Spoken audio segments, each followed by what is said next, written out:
Hello everyone, নমস্কার। আমি আপনার প্রিয় অনামিকা আবার একটা নতুন ব্লগ নিয়ে এসেছি। আর আজকে আমি বানাচ্ছি সর্ষা বাটা দিয়ে মাছের ঝোল। আপনাদেরকে বলে দিচ্ছি, আমার এই ব্লগিংটা স্টার্টিং থেকে নেই। এটারও একটা রিজন আছে, এই ব্লগটা করতেই ভুলে গেছি। আপনারা ভালোভাবেই জানেন সব কিছু হ্যাবিটের উপরে ডিপেন্ড। আমি আগে রান্না করার টাইমে ব্লগিং করতাম না, বাট এখন করছি, সো সেটাই। আচ্ছা, সবার প্রথমে মাছটা হলুদ আর নুন দিয়ে খুব ভালোভাবে মেখে ভেজে নিয়েছি। তারপরে কড়াইতে সর্ষে তেল দিয়েছি। সর্ষে তেল দেওয়ার পর পাঁচফোড়ন আর পেঁয়াজ কুচি দিয়ে দিয়েছি। আলু ছাড়া মাছের ঝোল ইনকমপ্লিট, সেই জন্য আমি পিস পিস করে আলু কেটে আমি ভেজে নিচ্ছি। আলু ভেজে নেওয়ার পর আমি সর্ষে, রসুন, সবুজ লঙ্কা আর টমেটো বেটে নিয়েছি। সেই বাটাটা আমি দিয়ে দিয়েছি। খুব ভালোভাবে মশলা ভেজে নেওয়ার পর জল ঢেলে দিয়েছি। সো এই হলো আমার ভাজা কাতল মাছটা। আর এইদিকে ধনিয়া পাতা কুচি করে নিয়েছি। জল উতলানোর পর মাছটা খুব সাবধানে ছেড়ে দিচ্ছি। অল্প জল শুকিয়ে গেছে। এখন আমি যে কুচি করে ধনিয়া পাতাটা রেখেছি সেটা আমি দিয়ে দিচ্ছি।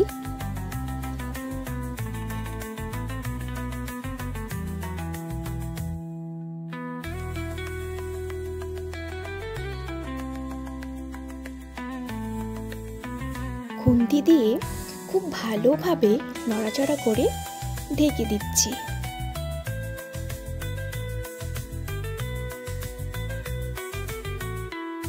5 থেকে 6 মিনিটের পর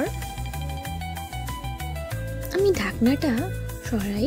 ঢাকনা সরানোর পর কি দারুণ একটা গন্ধ নাকে আসলো।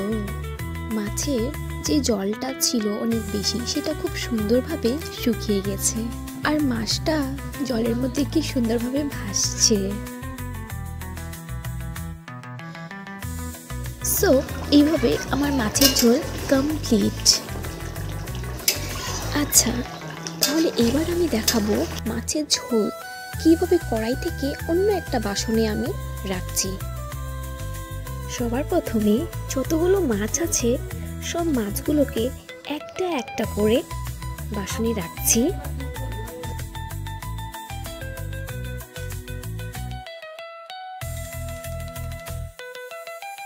তারপর আলু আর ঝোলটা বাসনে ঢেলে দিচ্ছি।